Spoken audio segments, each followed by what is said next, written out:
Halo teman-teman, kembali lagi dengan kita ya teman-teman. Kali ini saya akan bercerita tentang pengalaman seorang perempuan bernama Sisi. Sisi tinggal dengan suaminya yang suka dinas keluar kota karena tuntutan tugas yang diberikan oleh kantornya. Jadi Sisi tuh sering di rumah sendirian teman-teman karena suaminya dinas. 2 hari setelah mengantar sang suami ke bandara, Sisi langsung berangkat menuju kantor untuk bekerja juga sebagai seorang akuntan di sebuah kantor swasta. Di sore hari, Sisi pulang ke rumah. Sesampainya di rumah, ia sedikit merasakan sesuatu yang mengganjal di hatinya. Entah itu pertanda apa. Sisi langsung beres-beres sendirian karena dia tidak memiliki seorang pembantu rumah tangga. Setelah pekerjaan rumah tangga sudah beres, Sisi bersantai. Setelah itu dia memutuskan untuk mandi karena hampir maghrib ya. Nah, sebelum masuk kamar mandi, tiba-tiba ceklek terdengar suara KWH meter PLN di rumah Susi berbunyi. Sisi yang sejak pulang kantor merasa ada yang aneh di rumahnya, tiba-tiba merasakan hawa yang tidak enak. Kenapa ya tiba-tiba aja saklar listrik di depan rumahnya mati? Setelah menyalakan saklar listriknya, Sisi buru-buru mandi. Setelah selesai mandi, ia mulai merinding karena udara yang dirasakan mulai dingin. Ketika itu Sisi sudah rapi berpakaian. Dia mencium harum kembang melati yang amat teramat wangi, seperti orang yang pakai sebotol parfum biang. Makin merindinglah Sisi padahal ia nggak pakai parfum. Karena merasa ada yang tidak beres, Sisi berpikir, apa aku masak aja kali ya. Nah, ketika Sisi sudah ada di dapur, perasaannya semakin gak enak. Di situ Sisi merasa hawanya semakin bikin dia merinding. Udah gitu di dalam lemari yang tergantung itu terdengar suara kledak-kleduk, kledak-kleduk. Makin takutlah dia.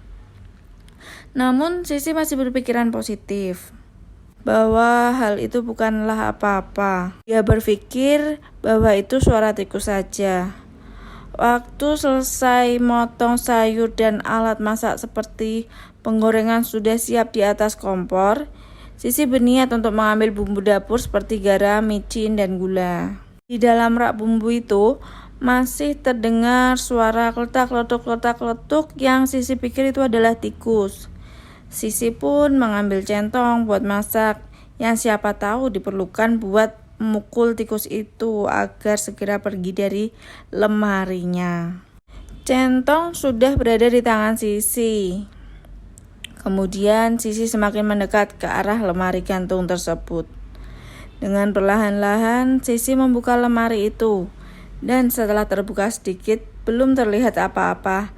Sisi berpikir tikus itu bakal susah dipukul kalau dibukanya perlahan. Maka dengan mendadak ia buka lemari itu sampai terbuka semua. Apa yang terjadi teman-teman? Jreng, Sisi berteriak, wah! Karena di dalam lemari tersebut ada kepala orang berlumuran darah melotot tajam ke arahnya. Sambil teriak histeris, Sisi lari ke kamarnya buat ngumpet teman-teman. Sisi lalu buka pintu kamarnya dan buru-buru nyalain lampu dalam keadaan panik.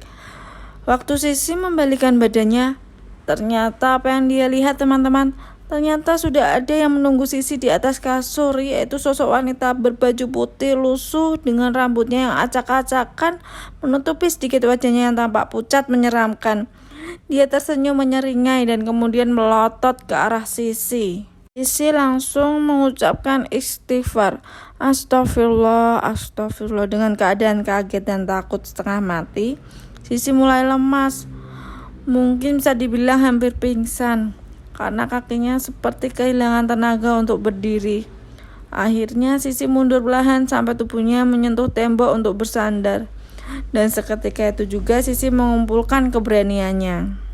Sisi mulai membaca doa yang dia ingat. Perlahan-lahan Sisi juga membaca ayat kursi dengan lantang.